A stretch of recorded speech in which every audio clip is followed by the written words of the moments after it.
Hello, everyone, and welcome to Police Off the Cuff, Real Crime Stories. I'm your host, retired NYPD Sergeant Bill Cannon, a 27-year veteran of the NYPD. Folks, so much has happened since yesterday. It's the second day of Trump's term, and you see he declared a state of emergency at the southern border and a crisis at the southern border. And you may ask, well, why did he do that? Well, first of all, with an executive order like that, it allows him powers that he would be excluded from had he not declared it to be an emergency.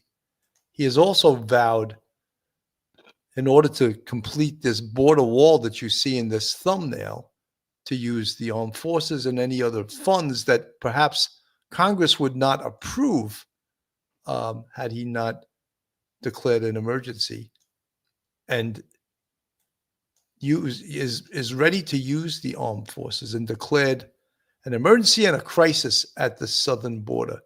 Now, depending on your political persuasion, whatever it might be, you may think that this is overdone, or this is, I think, one of the big reasons that Donald Trump was elected, the border.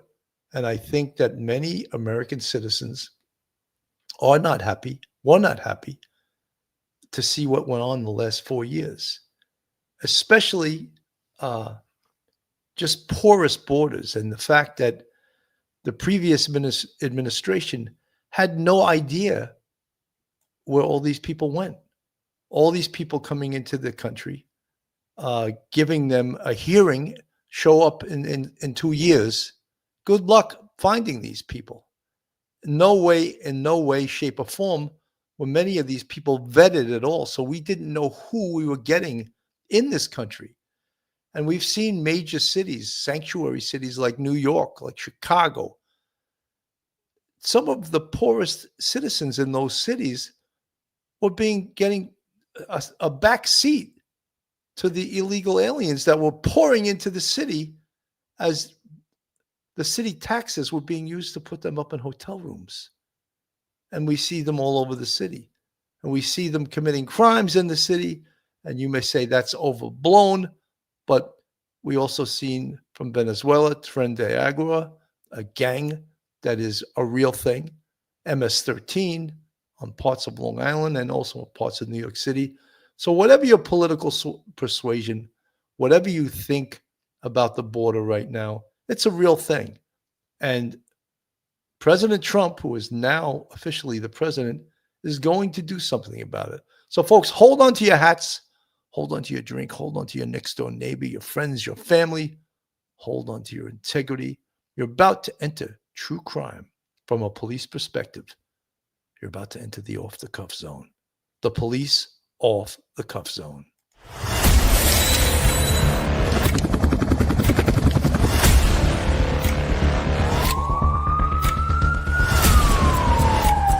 There has to be some common sense.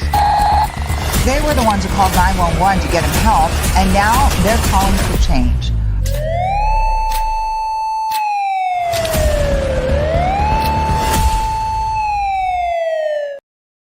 And now a word from our sponsor.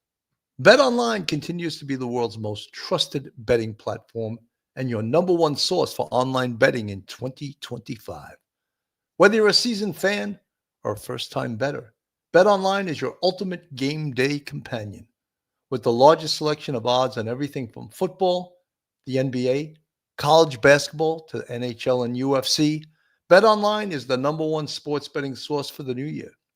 From touchdowns to three-pointers and hat tricks, BetOnline has you covered on every game, every play, and every win. BetOnline, the game starts here. Joining me this evening, of course, my co-host this evening, retired NYPD Sergeant, professor at Albertus Magnus College in Connecticut, attorney. Welcome to the show, Professor Mike Geary. Mike, welcome.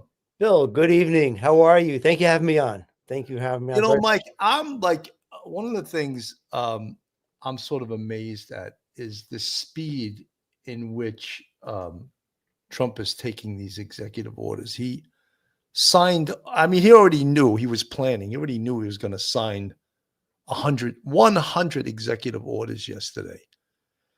And whether you think, and I have serious doubts that, 11 million people that entered this country are going to be repatriated back to their countries. I don't believe that it can be done. However, what I do think is that in a spirit of cooperation, the criminal element should absolutely be 100% ejected from this country. And as people are arrested committing crimes in our country, and if they are not here legally, they should be sent back to their country. End of story, full stop. Mike.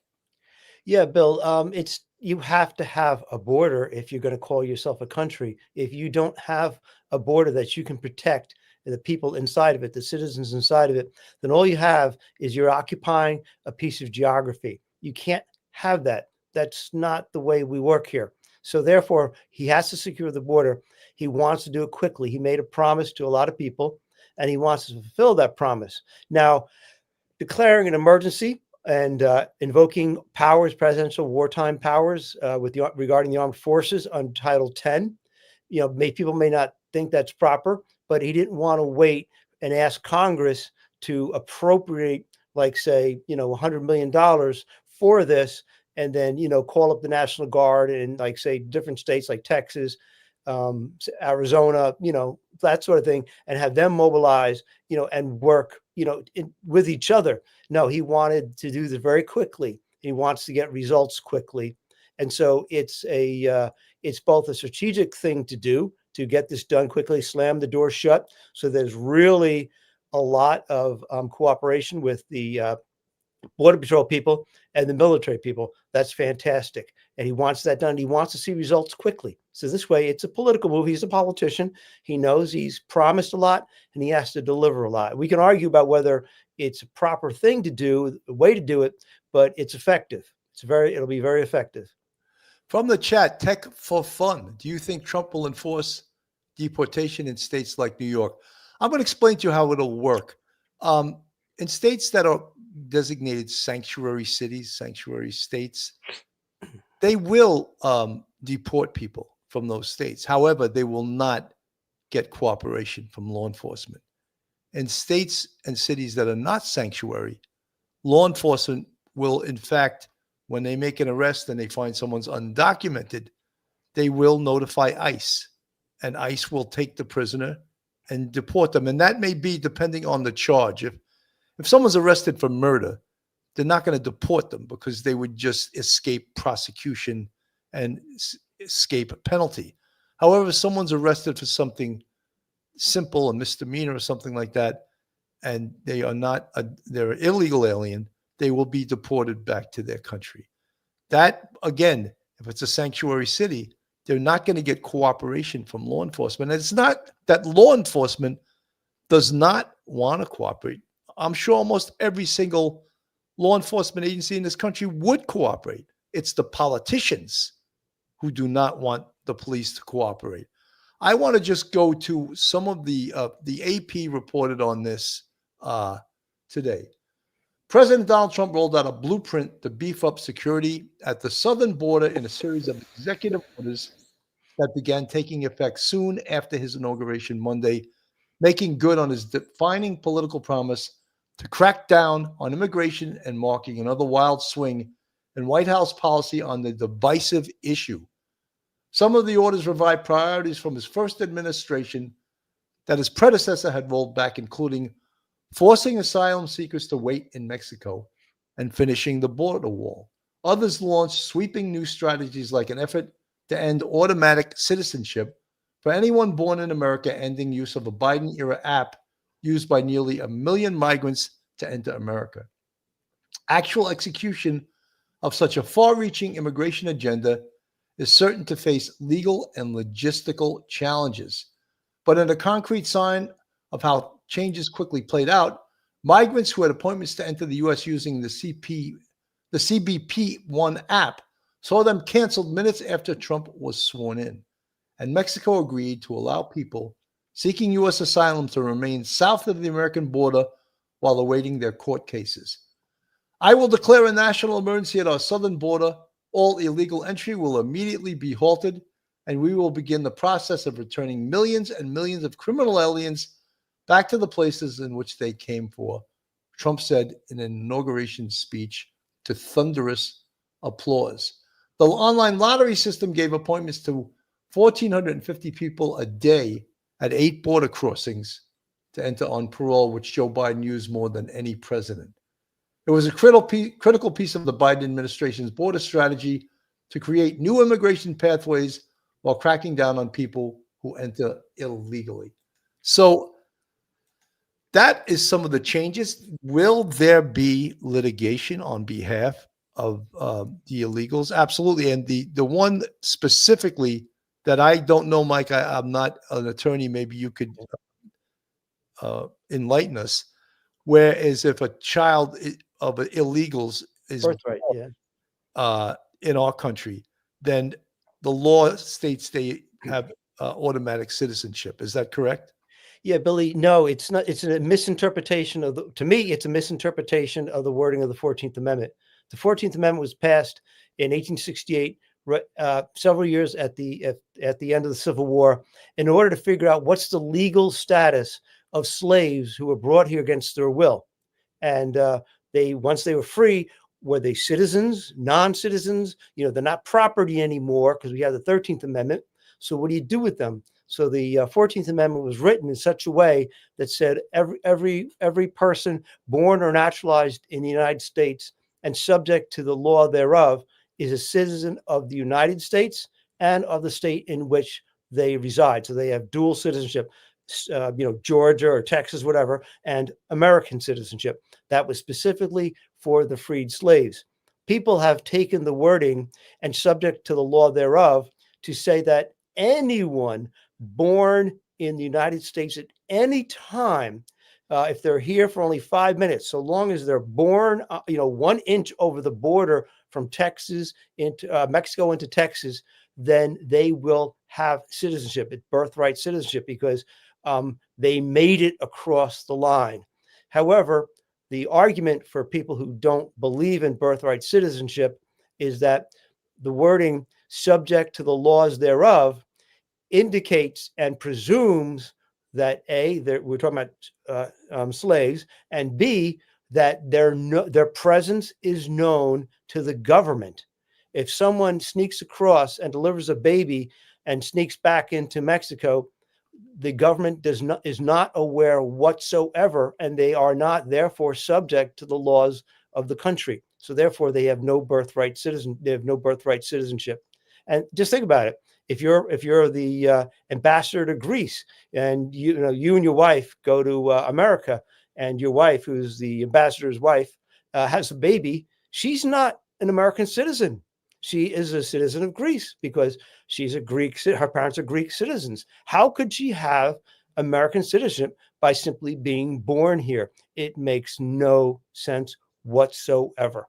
So therefore, that is the argument. Let me play this from CNN. This is Tom Homan, the head of Homeland Security and for ICE director. Thank you so much for joining me. I want to ask with something that you said last night, that your deportation operation starts today. Did it? Yeah, ISIS, they're out there enforcing law out today. And of course, as I've said numerous times, they're concentrating on public safety threats. That'll be our priority right out of the gate. So ICE officers are back to doing their job. Where are these? Are they actual? I just want to say something. The press has been trying to get him to say, yes, we're doing a raid in Chicago. Oh, That's yes. not the way that this works. First of all, you want a clandestine operation, and you'd also don't want to announce where you're doing it, because then all of these people that they are targeting will be hiding or be ready for them. So the press is like trying to get him to say, oh, yes, we're doing a raid here. We're doing a raid.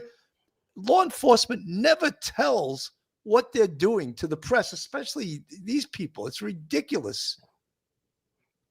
Raids, and how is it different from what we saw yesterday or the day before? Well, look, I wouldn't call them raids or target enforcement operations. They know exactly who they're looking for. They know pretty much where they'll find them. So again, these are well planned operations. They're well investigated, so they have a lot of backup information when they go out there. A whole team goes out for officer safety concerns. So this happens throughout the nation. I mean, I'm not going to tell you specific locations out of officer safety concerns, but ICE is back doing their job effective today. They haven't been able to do it for 4 years. Well, I'm going to follow up on that in 1 second, but who is ICE going after right now? I know that you and others said several times that it is the people who pose the biggest public safety threat to Americans who would be approached and deported first. Is that still the case? Yes, people in the country illegally that have a criminal conviction that makes them a public safety threat. That's our priority. How are you finding them? Again, these ICE officers across the country have a 90-10 docket. They know who these people are.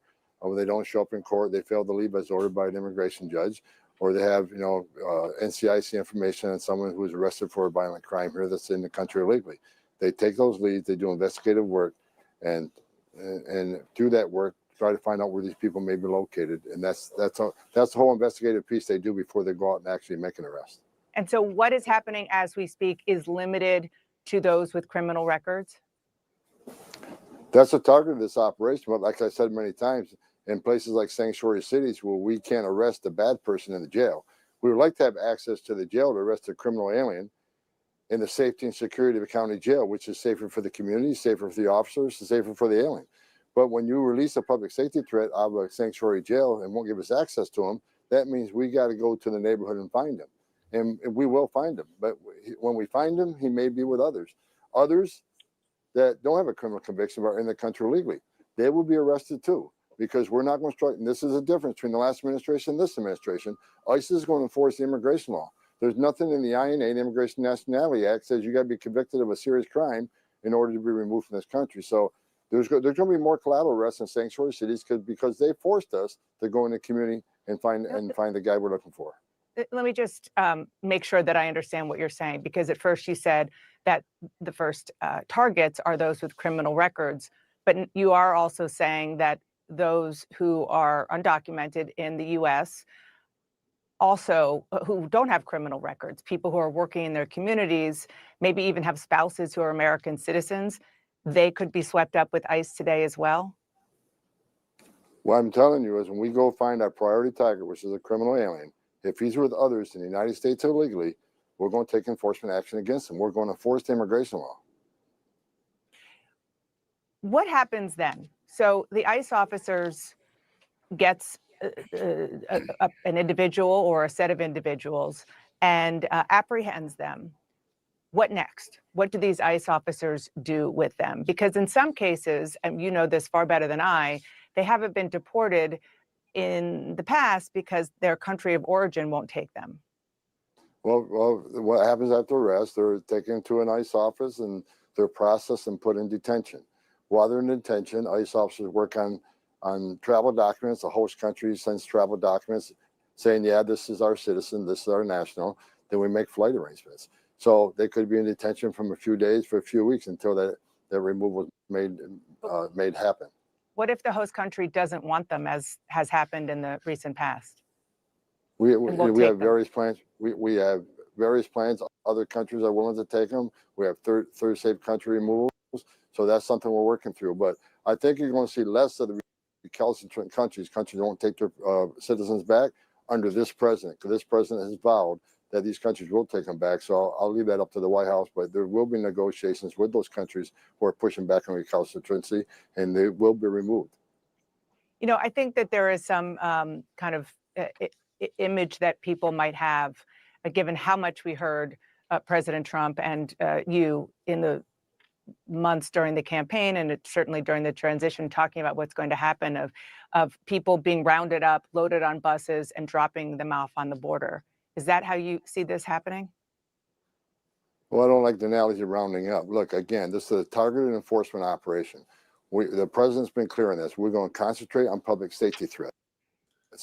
But in sanctuary cities, where they don't let us take that public safety threat into custody and the safety and security of a jail, we have to go find him. If he's with others in the country illegally, ICE will not turn the blind eye to that. ICE is going to uphold the oath they took. They're going to enforce the laws enacted by Congress and signed by a president. And they're going to do that without apology. I mean, if sanctuary cities force us in this position, that's exactly what's going to happen. How many deportations do you think that you can carry out this year? Last year, for example, the Biden administration did deport about 270,000 people, which is the most since 2014. I know you said ICE has not been doing its job, but there have been a lot of deportations? What's going to happen coming up? That is not accurate. The Biden administration is hiding the numbers. If you look at those removal numbers, over 80% were Border Patrol apprehensions on the border that were immediately removed. They weren't ICE removals. So if you look at what ICE has done in the interior of the United States under 4 years of President Biden, they have the lowest numbers of removals in the history of the agency, despite a historic illegal crisis on the southern border. So they can claim 270,000, 240,000, whatever removals. That's simply not the. So very interesting that the removals of, they're claiming, well, she claimed that the CNN reporter claimed that Biden removed over 270-something thousand. And, you know, the devil is in the details, as they say, you know, and Tom Homan claims it's totally inaccurate. That's not true. They could have been border apprehensions. They removed them somewhere else, but they definitely were not deported. But at this point, what she was trying to get him to say is that, you know, we're just rounding up people. Well, she used that word rounding up because she obviously has an agenda, and so does CNN. But what Tom Homan has been trying to say is that when people are here illegally, they broke the law to get in here. And that is what ICE and border enforcement is supposed to enforce, and it hasn't been enforced in the last 4 years, Mike. Bill, unfortunately, ICE's budget has been decreased. They're dispirited. Everyone on the border, all the border patrolmen, they're dispirited because they might round up some people, and some people are getting deported, but mostly they're acting as clerks. They're rounding up people and then giving them, a desk appearance ticket, basically, and say, we'll see you in a couple of years. And then the border is supposed to be secured. You know, with all of the retirements from the Border Patrol and ICE and Immigration Naturalization Service, if you didn't have any sort of rush to reinforce them with troops and other capabilities, then it would take you a long time to be effective. Trump wants the soldiers there using communication, use them for transportation. They could set up temporary places to hold them with food and water until they get them to a safe place. You're not going to see, SEAL Team 6, special forces running around with firearms and Humvees, grabbing people out of a building on Valentine Avenue in the Bronx, in the old 4-6 precinct. It's not going to happen. Like he said, we want to go to the jails first so that everything is safe and we get the one person we're looking for. If they have to actually go and get someone in the street and they happen to be with someone else who's illegal, well, unfortunately, everyone's going at that point. And that's a sad part about it. But making it difficult for ICE to do their job is just going to drag out the process. And, there's going to be pictures of women screaming in a foreign language and saying that ICE just came in and just, blasted the house and kicked the door down and things like that. Get ready for that, because that's what's going to happen. There's going to be an emotional element that people it's like a red herring. Here, look at that. Look at what collateral damage is being done. You're destroying people. But on the other hand, but we have to, break up sometimes some families in this case if they're harboring illegal aliens, because we got a warrant out for them. They have a criminal history. We're going after the violent criminals. So we're never going to get everybody out, but he wants, starting with the most violent criminals that we can find, those are the ones that are coming out first. Absolutely. Folks, this is Police Off the Cuff, real crime story. If you like real crime, true crime from a police perspective, you're in the right place. And if you're not subscribed, hit that red subscribe button on the screen. Give us a thumbs up, ring that bell, Share us with your friends and your family. If you want to contribute to us financially, we have a Patreon with 4 different levels. We also have a YouTube channel membership with, count 'em, 5 different levels, and you could become a member of the YouTube Police Off the Cuff family.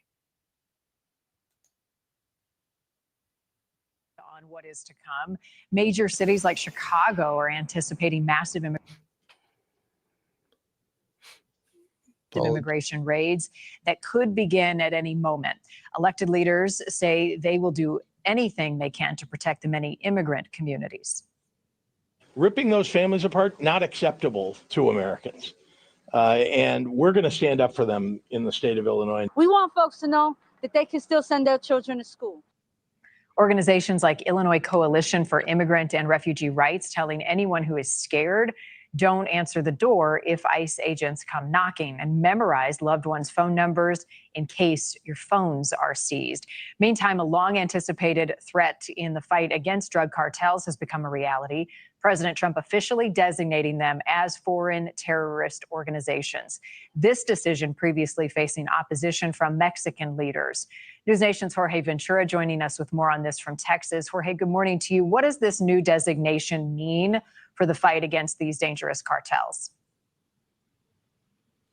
Well, Marnie, good morning. Now, with this designation, Mexican cartels now will be joining a list of foreign terrorist organizations like Al-Qaeda and ISIS. It is a move that can actually make it politically easier for President Trump to send U.S. troops to Mexico without the approval of Congress. Now, this designation will target criminal organizations like the Sinaloa and the Jalisco New Generations cartels, which are involved in human trafficking, violent crimes, but also fueling the fentanyl crisis here in the United States. Now, under U.S. law, this designation does allow the U.S. government to freeze cartel money, ban travel, and punish anyone helping these criminal groups. Officials say that Mexican cartel operations across the border threaten U.S. safety and security. Now, Mexican leaders, including former President López Obrador and President Sheinbaum, are opposing the move, fearing that it could justify U.S. military action on U.S. soil. And when asked whether U.S. forces could be sent to Mexico when he was signing those executive orders, Marnie, Trump did say that it could happen. Right now, we'll just have to wait and see, Marnie. Jorge, are there other groups that are targeted under this designation, or is it solely focused on the cartels?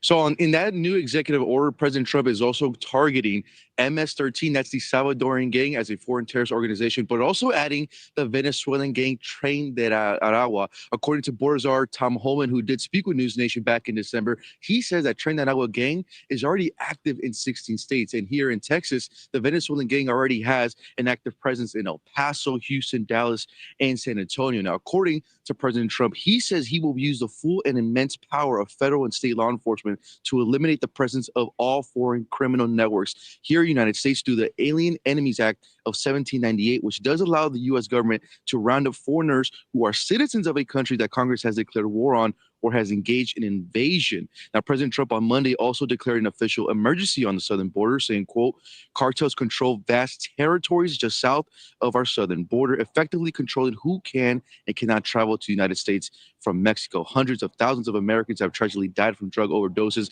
because of the illicit narcotics that have flowed across the southern border. For now, that the decision to intensify the battle against U.S. cartels will most likely get some pushback, Marnie, from President Claudia Sheinbaum, who says she does oppose it. And just about 30 minutes ago in her morning brief conference, she did say that Mexico is a sovereign nation, Marnie.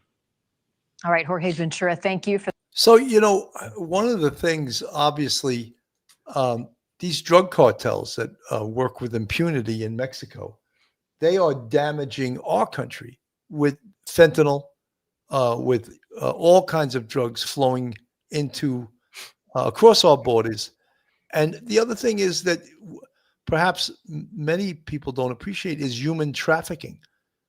All of these news reporters that they're going to break up families, 300,000 kids are missing. 300,000 children, unaccompanied children that cross that border are missing. No one knows where they are. So when these news reporters start, oh, you're going to split up, how about those 300,000 kids, Mike? Bill, the 300,000 were deliberately let loose here, supposedly into the arms of people from charities and others that would take care of them. individuals and charities that would take care of them. They did not, this previous administration did not want the optics of children behind a wire fence, sleeping on the floor, as we saw back in like 2018, when there was a big fight over who built the cages, remember, and who put them there. So in order not to have all these kids rounded up and have it seen by the American public, the powers that be thought it was just easier to set the kids free with anyone who claimed that they were from some organization that would control these kids. These kids are, and mostly young boys and young girls, they're being trafficked as cheap foreign labor. They're being used as prostitutes and being raped every day. They're being sold as slaves. It's a terrible situation, and we brought this on ourselves. This situation was fine. Our country brought it on ourselves, and now where are these kids? We're not talking about 300, 3,000, 30,000. It's 300,000. Just think about that. How that's the size of half the Bronx, or a city somewhere. 300,000. That's crazy amount of people. Mike, I want to make it clear that you and I, we're both pro-immigration. Oh, absolutely. I love immigration. We are pro-legal immigration. That's right. Not people unvetted flying across our borders, not checked. The old catch and release is another thing. They would give them a piece of paper and say, come back in 2 years. That's not a border, and we as a country, we as a nation can do much better than that. And even people that come into this country, that come in legally, they're against illegal immigration also. They worked hard to get in here, right? And we don't want everyone coming in here. That's not what a country is or what a border is. Let me play this from ABC News. Trump taking action on what he said today was his top campaign issue, immigration and the southern border. He said the economy and prices were important, but he still believes immigration was the bigger issue. The president declaring a national emergency at the border and saying deportations will begin. And tonight, the Mexican government now warning Mexicans in the U.S. what to do if law enforcement knocks on the door. ABC's Matt Rivers tonight in Tijuana. Donald Trump is back. I will declare a national emergency at our southern border. In responding to his threat to deport millions, the Mexican government today advising Mexicans in the U.S. to not open their doors for law enforcement unless necessary. Of the 11 or 12 million estimated to be in the U.S. illegally, roughly half are Mexican. We are preparing in shelters. We are preparing in beds. Many deported likely would be coming home after a decade or two in the U.S. Sources close to the plan say Mexico is prepping another 24 shelters with tens of thousands of beds, not enough to meet demand. So they're propped up by privately run shelters like Embajadores de Jesus in Tijuana. Is it hard to prepare for something that you don't really know what it's going to look like? It's called worst case scenario planning. So when it's done, this space will house up to 150 people at a time. The fact is 150 more spots is nowhere near the need there will be when we see the kind of deportations that we're expecting. President Trump today made seeking asylum much harder, canceling all appointments already set up by migrants. Kenia Alvarez, now in Tijuana, had feared as much. Esa incertidumbre es la peor parte. She says the uncertainty of not knowing how it's all going to end up. What will happen to the children? Will they return us here or back to our own country? If they're going to keep us in prison for who knows how long, if they take the kids away, all of that. Everyone here is waiting to see what's next. And today, they're just beginning to find out. All right, our team on both sides of the border tonight. Let's go to Matt Rivers first. And he's in Tijuana, Mexico. And Matt, we saw the cancellations of those existing asylum appointments today at the U.S. border. And the president of Mexico, how is she responding tonight? Has she responded to what we've heard already from President Trump on day one? Has she signaled whether she's willing to cooperate with President Trump? Yeah, David, we haven't heard from her yet. She will give a press conference tomorrow morning responding to all of this. But I can tell you there is mass fear and confusion tonight amongst the hundreds of thousands of migrants that are essentially now stuck here in Mexico. The government's saying they'll open up tens of thousands of additional shelter spots, but even that might not be enough. President Trump saying he wants to restart the the Remain in Mexico program, which forces asylum seekers to stay in Mexico while their claims are processed. He also wants Mexico to step up immigration enforcement. But the thing about all that is you need Mexico's cooperation. And that became way more complicated tonight after President Trump formally declared certain cartels based here in Mexico as foreign terrorist organizations. Mexico will not like that. And the president has shown a willingness before, David, to stand up to President Trump. A lot of eyes will be on the president of Mexico when she speaks tomorrow. Her first reaction to this publicly, Matt Rivers and T. You know, they talk about the government of Mexico standing up to Trump, but this is all wrapped around economics also. And we have much more leverage over Mexico than Mexico has over the United States. They depend on us for trade more than we depend on them. So I think Trump has the upper hand here. And as you can see, they've already agreed to endorse the Remain in Mexico policy. And they were talking tough a few weeks ago. Oh, we're not going to do that. They're already doing it. Yeah, Bill, you got to come out there. Initial statements were totally, I'm sorry, hand to Trump.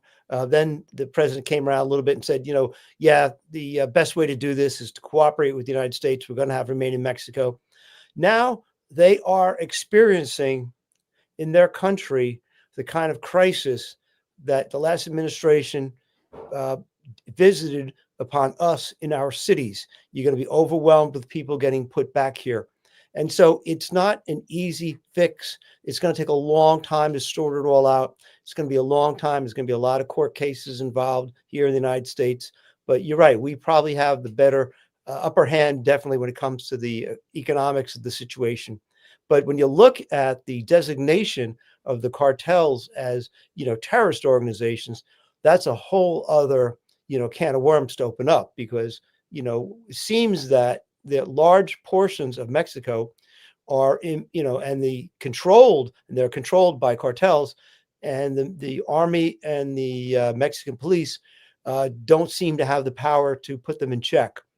So they definitely do not want our, United States Air Force sending drones over, blowing up their Jeeps or their homes or anything like that. They don't want anything. They don't want a military incursion. So he's trying to force them to stand up to the Mexican drug cartels and actually take military action within their own borders. And we'll see how it goes. This is a game of chess that Trump is playing with the Mexican president right now, putting a lot of pressure on her to make something positive happen for America.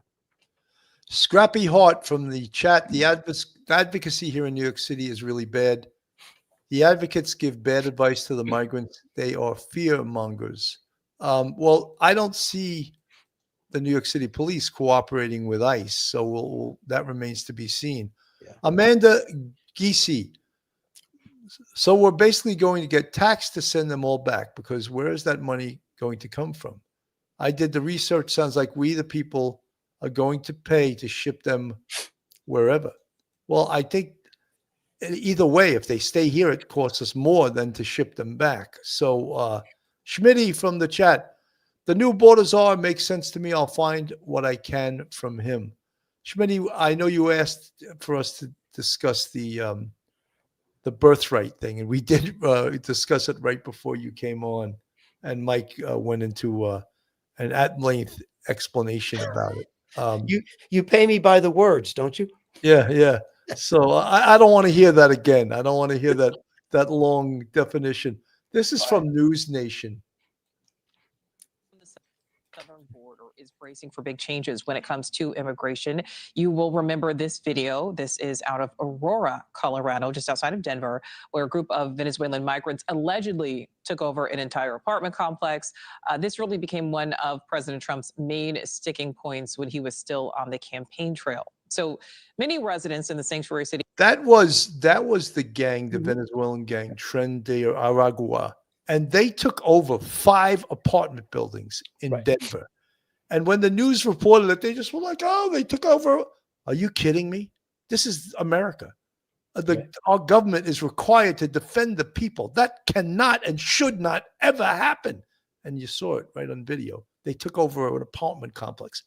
Can you imagine that's happening in the United States? Something has to and was done. Of Denver, which is one of the highest populated migrant cities, really now wondering how Trump's executive orders could really impact their city. So joining me now to discuss is a reporter at Axios Denver, Esteban Hernandez. Esteban, thank you so much for your time here. First of all, what do you think the impact will be of this new administration on illegal immigration in Denver specifically? Thank you for having me. So the immediate impact we're having is the mayor is essentially reiterating his support for immigrants and immigrant communities. He's mentioning that the city won't be cooperating with federal authorities, with specifically with federal immigration authorities. And he is talking about how some of the steps that the city can potentially take to protect them. He hasn't provided a lot of specifics, but he's essentially preparing for the worst if some of these raids do happen here in the city. But his message has been fairly consistent, which is that the police aren't allowed to cooperate with ICE, and there's a state law that specifically prohibits state and local officers from arresting or detaining individuals as part of federal authorities. So I think the city is doing its best to sort of remind both residents, the public, and migrants who are here of some of the rights that exist in the city. And officials are preparing, when Alex was just doing his report, we heard some sound from Illinois Governor J.B. Pritzker. And there is reporting that some Chicago neighborhoods, are not only bracing right now, but have been preparing ahead of, Trump retaking office. Is the same thing happening there in Denver, in Colorado as a whole? Yes, absolutely. I mean, I think immigrant communities became aware, obviously, after President Trump's re-election, there was a lot of communication about what some of the steps could be taken to protect some people.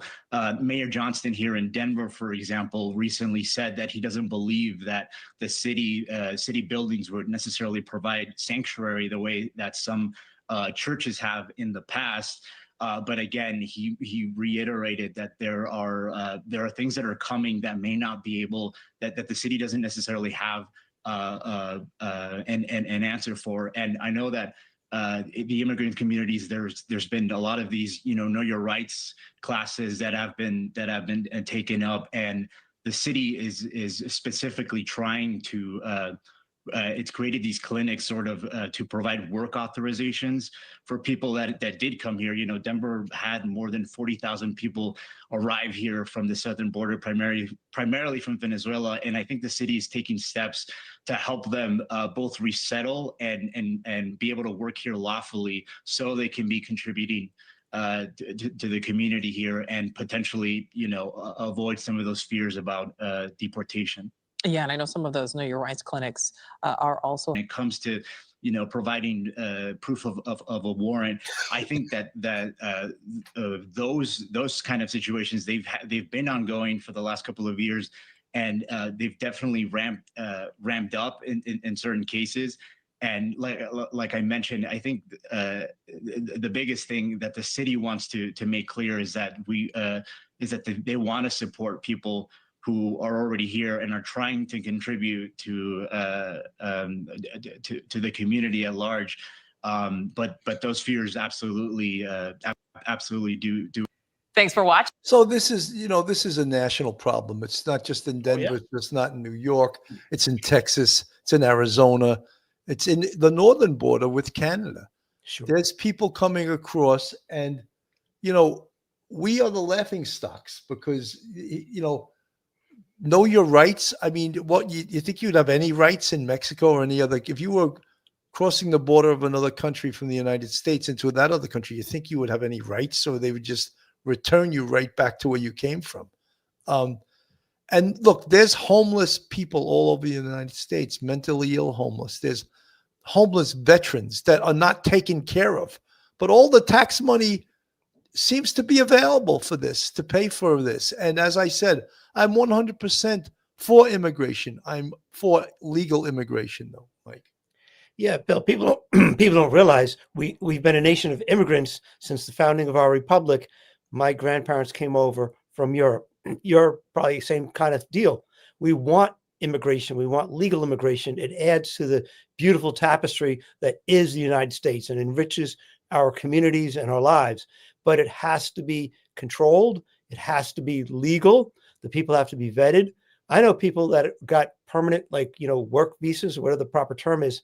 It took years just to get that permanent, alien status to stay in the United States without even applying for citizenship. Now, can we criticize the present, lengthy process? Yeah, we could shorten it up a little bit by it hasn't really been revised wholly since 1965. So it really needs to be fixed.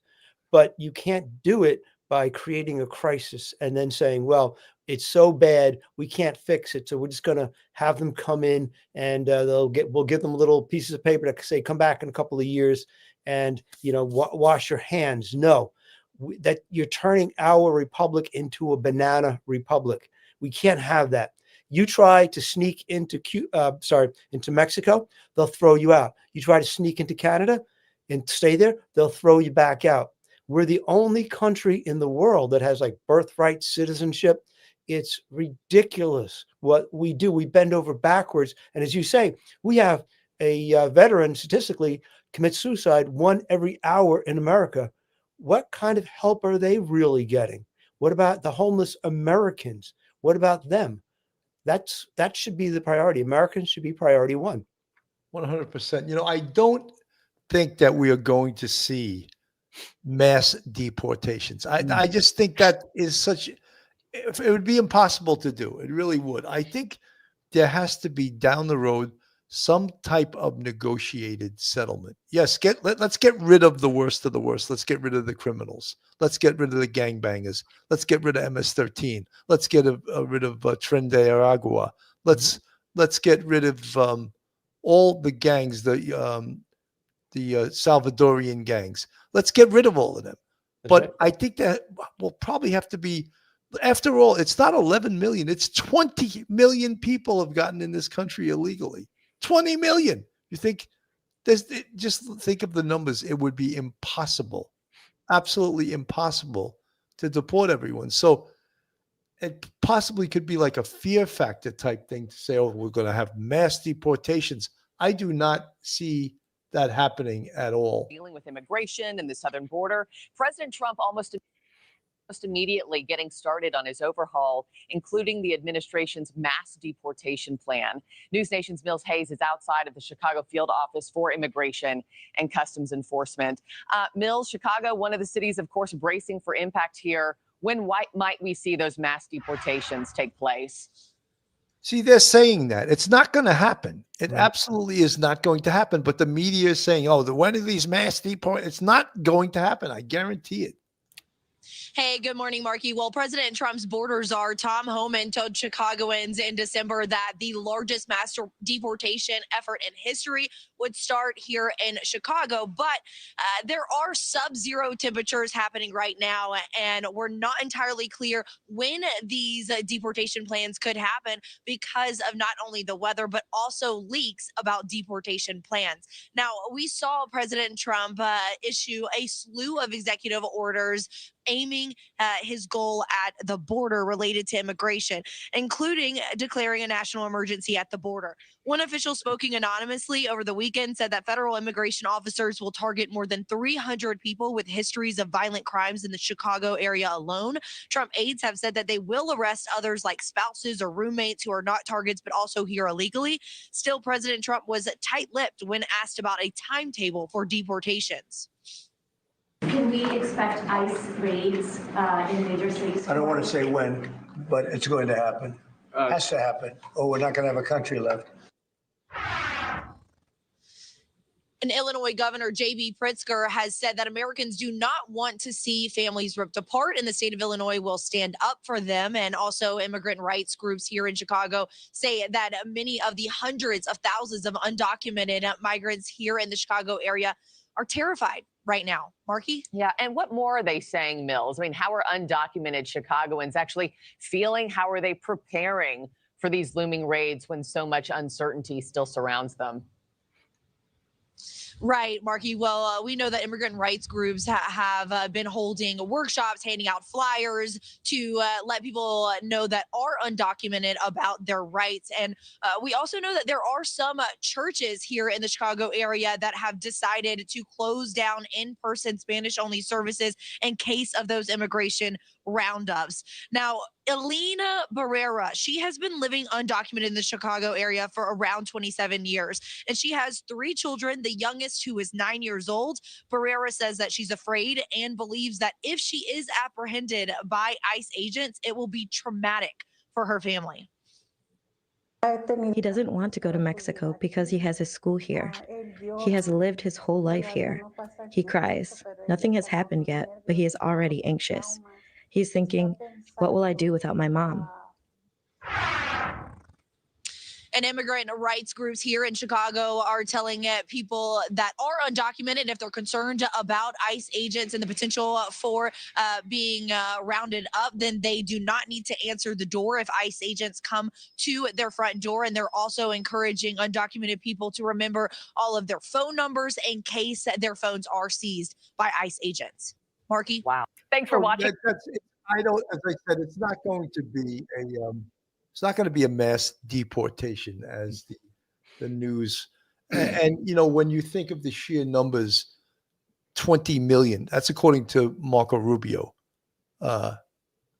He said, he was interviewed on, I think it was MSNBC or CNN, and he said, where are you getting 11 million from? He goes, it's 20 million. It would be, I think, impossible to deport. It would be impossible to deport 11 million, nonetheless 20 million. So then there has to be some way to deal with this problem. And I think the best way really would be for the Democrats and the Republicans to get together and write some legislation that is amenable to this crisis, Mike. Yeah, this is a long-term, drawn-out effort. This isn't going to take 6 months.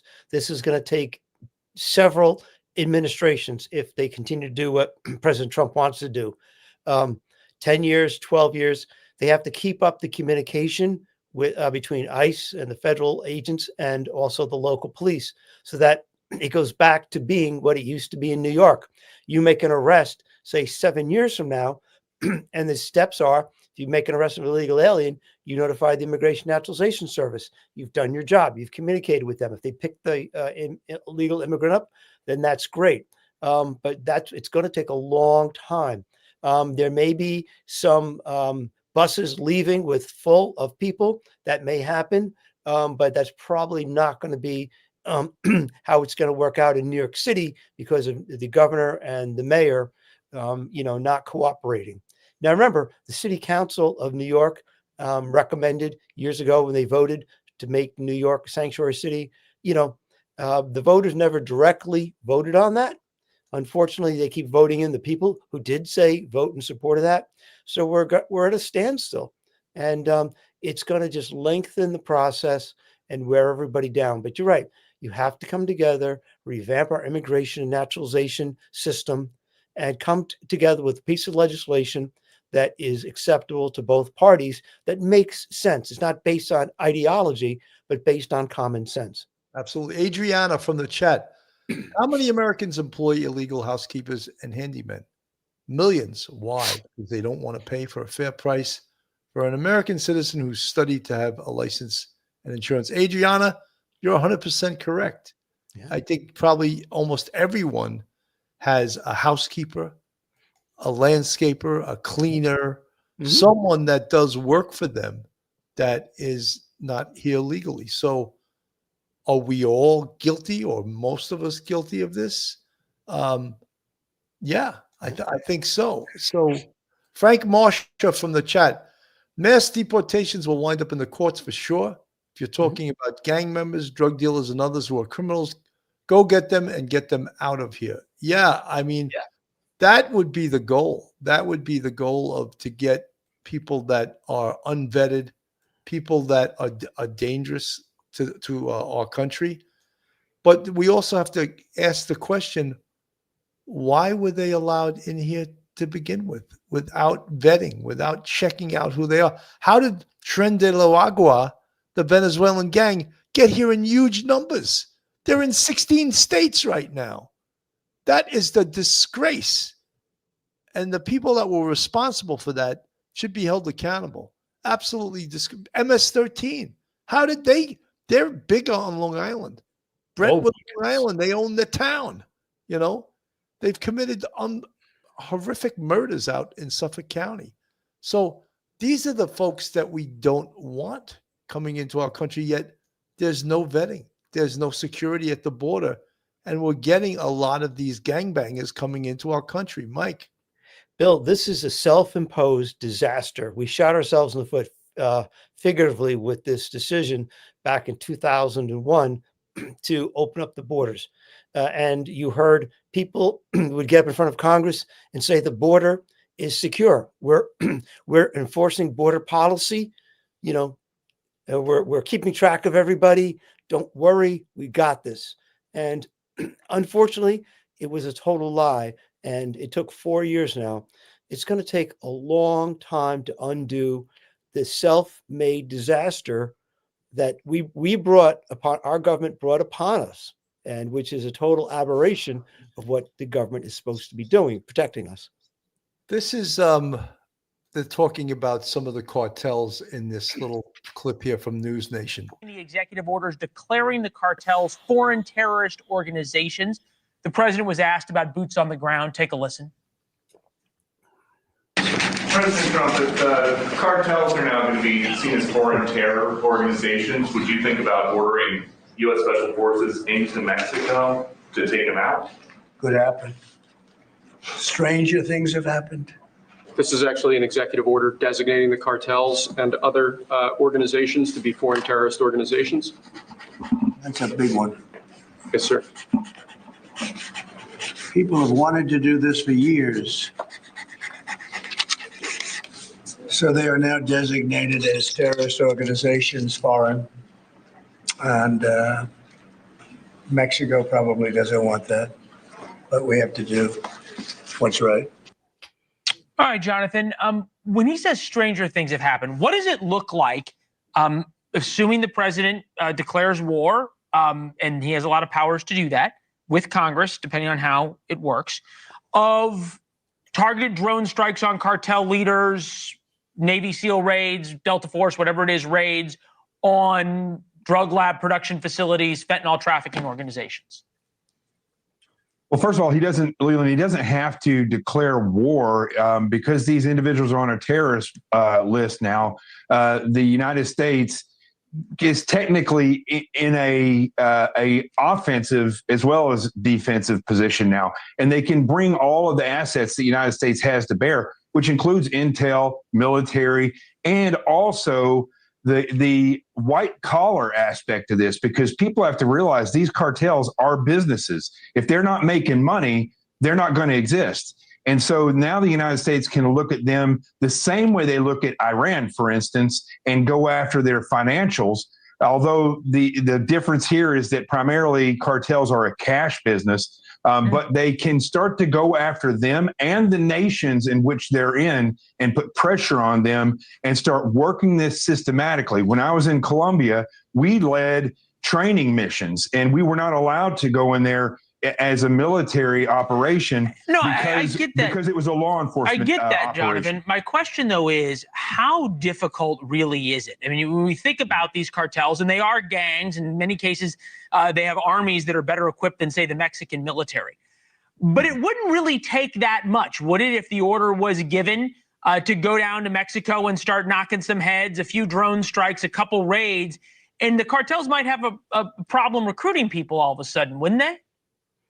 Well, it could be, but see, the cartels are involved in the intimidation process of a lot of these states, the neighborhoods, the people that work down there. So when you look at the people who work for the cartel, there's a difference between those individuals the soldiers for the cartel and the leaders, the actual business leaders of the cartel. So they're going to define all these things. If they just went down there and tried to start knocking heads, you're going to get into a quagmire because you just push them into the shadows. And so we have to look at this systematically, which I believe Trump will do. And as far as the border goes and the immigrants, you can see that the border, every drug case that I was ever a part of in the FBI went back either to the Canadian border or to the southern border, but they always involved cartels or drug organization, criminal enterprises outside of the Jonathan, United excuse States. me for interrupting you. President Trump just talked about this a few minutes ago. Take a listen. Canada, very much so. They've allowed millions and millions of people to come into our country that shouldn't be here. They could have stopped them, and they didn't. And they've killed 300,000 people last year, my opinion, have been destroyed by drugs, by fentanyl. The fentanyl coming through Canada is massive. The fentanyl coming through Mexico is massive. And people are getting killed and families are being destroyed. If President Trump, and it seems to be in the process of quote unquote sealing the southern border, how much of a crimp does that put on the cartels that may make going after their drug trade easier? It makes a tremendous impact, or it is a tremendous impact on their ability to move their product, if we look at this as a business, into the United States, which is their biggest buyer. And so blocking the border, putting a wall there on the southern border means that you are causing their main delivery avenue a disruption. So that is exactly what we need to start doing, is looking at these individual ways. But I have to point this out, Leland. This is not, now because they've designated these individuals as terrorists, it's not just a law enforcement issue. It's now a national security issue. And so that puts all the assets at play, which is way different than the cartel issue in Colombia before this issue arose. You think about it just in terms of terrorism, it's about time, right? You at some point with fentanyl deaths, you're having a 9/11 every 11 days. Thanks for watching. So, I can't believe, though, that, first of all, Mexico is not going to let the United States invade their country to go after these cartels. Yes, yeah, come on in, go bomb their houses. They're not going to let. They would have to cooperate with this.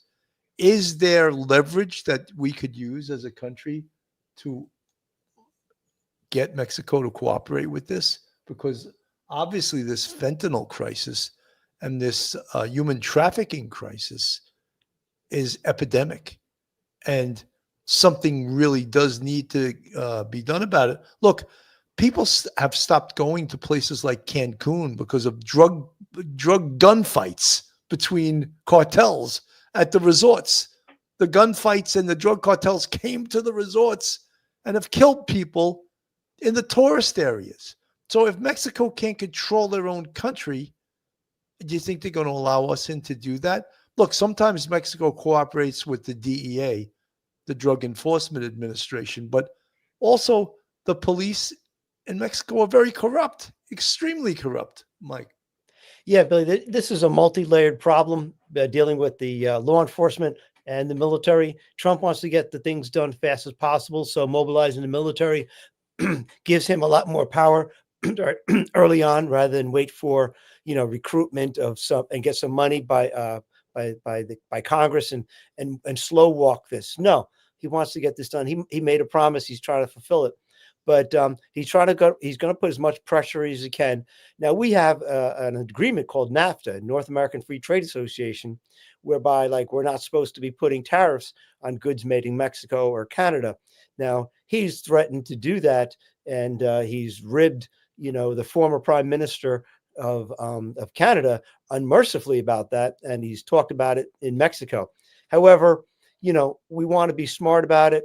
We're going to put as much pressure as we can on them, in short, not violating NAFTA.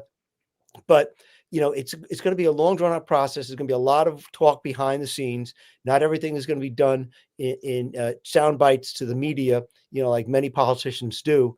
But it's going to be a long slog, because we have to help, Mexico and help Canada, help themselves to get control of their own borders. Because if the stuff can go through their country from Asia coming through, like, say, Vancouver, and come over to Winnipeg and come down through Minnesota, that's hurting their citizens too. So, it's a disaster for everyone concerned, that everyone's borders from the south going into Mexico, Mexico into the United States, and stuff coming into Canada, and Canada coming into the United States.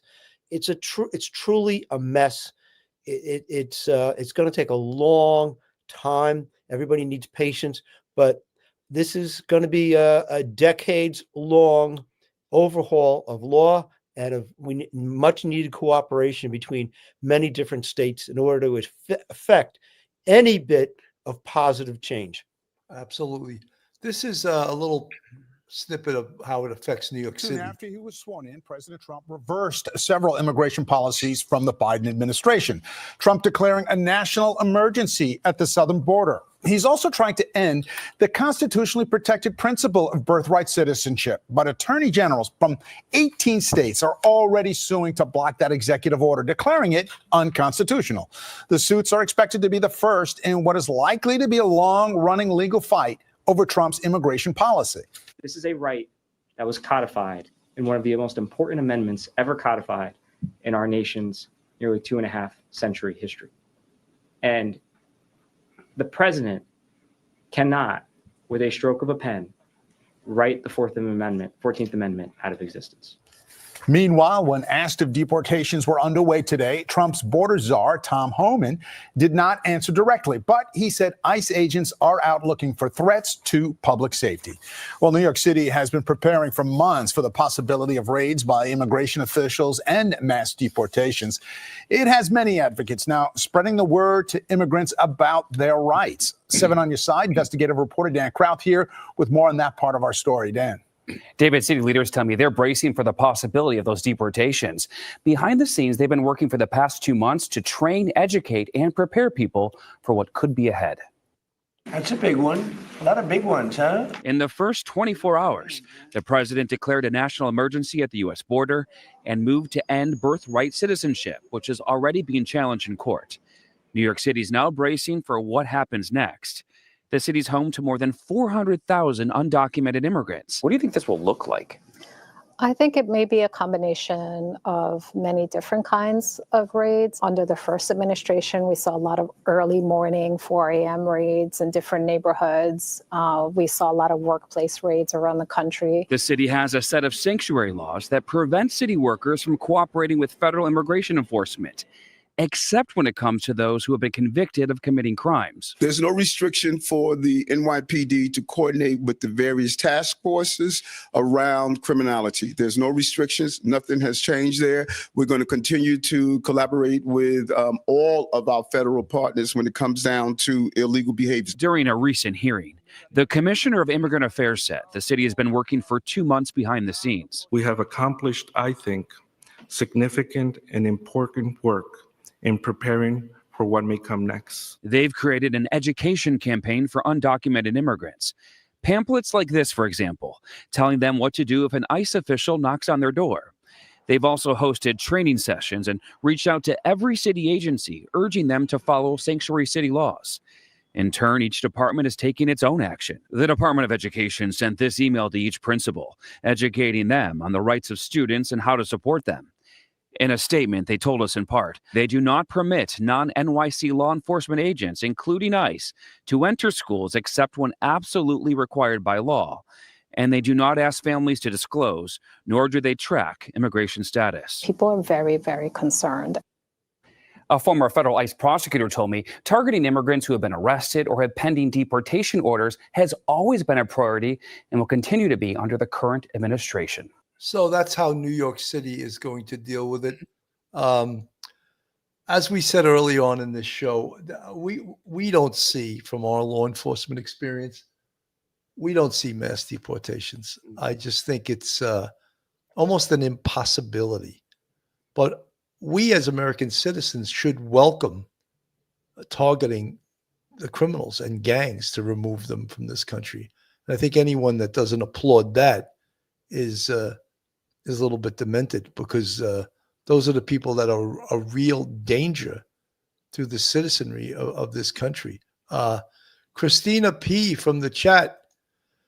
Companies do background checks on U.S. citizens in jobs, but unvetted people are walking around our crops, hotel rooms, etc. And who knows what nefarious things can happen because they can't be background checked. Well, they wouldn't because it's expensive, but that's the job of the government to background check people that come into this country. Folks, this is Police Off the Cuff Real Crime Stories. If you're not subscribed, hit that red subscribe button on the screen, give us a thumbs up, ring that bell, and share us with your friends and your family. And if you want to contribute to us financially, we have a Patreon with 4 different levels. We also have a YouTube channel membership with 5 different levels, and you can join the Police Off the Cuff family by becoming a YouTube member. Mike, your final, this is a complicated story. I hope that we covered it well. We are not biased against immigrants. Not at all. We feel that immigration should be legal, not illegal. And there's so many bad things about illegal immigration. So we'll be continuing to follow this story. It'll be interesting from so many different levels. Mike, your final thoughts. Hopefully, in the coming months, as we get farther and farther away from the election and all of the hyperbole and reducing this issue to like a campaign slogan, a 5-word campaign slogan or something like that. Once we get farther and farther away from that, and people actually see that, okay, this can be done. We're going to fight it out in the courts, and whoever wins, wins. And that's the way it works here in America. But it's going to be a long, lengthy process. It's not going to be like the World War II people getting in Warsaw, getting lined up and shot by the Nazis and being dragged off to concentration camps on trains. People, have these images in their mind of this sort of Holocaust kind of thing. No. What we're doing is we're taking back our country and enforcing pre-existing laws that have been on the books for 200 years. And it's going to take a while to get everything back in order, hopefully, but it's going to be a while, but we'll do it. But, the public support will be there because, there's always going to be, in any kind of crisis like this, there's going to be bad people who are criminals getting deported, but there's always going to be those mercy stories of a woman who's been separated from her child. We're going to have that. This is not going to be an emotionally easy task. However, remember, whenever you hear people in the news media talk about illegal immigrants as immigrants and drop off the word illegal, you know what they're trying to do. They're trying to add illegal immigrants to the group of legal immigrants and make them all one. No. We have millions upon millions of legal immigrants. God bless them. They follow the law. I salute them. That's how my family got here. But the illegal ones who are the criminals, they have to go. And that's just it. 100%. Adriana from the chat. You guys think these are easy to solve? Is not Adriana? We didn't say it was easy. We're saying how difficult it is.